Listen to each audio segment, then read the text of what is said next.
दिल्ली विधानसभा निवडणुकीच्या निकालाची आकडेवारी समोर आलेली आहे आणि एकंदरीत जर आकडेवारी बघितली तर भाजपा जे आहे ते आघाडीवर आहे 48 जागांवर आणि आम आदमी पार्टी 22 जागांवर एकंदरीत आघाडीवर दिसते।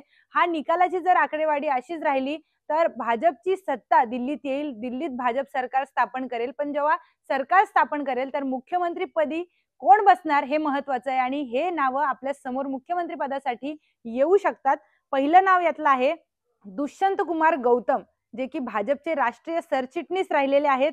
दुसरं नाव आहे परवेश वर्मा, जे माजी मुख्यमंत्री साहिब सिंग वर्मा यांचे सुपुत्र आहेत। तिसरं नाव आहे अरविंदर सिंग लवली, जे गांधीनगर मतदारसंघाचे प्रतिनिधी आहेत।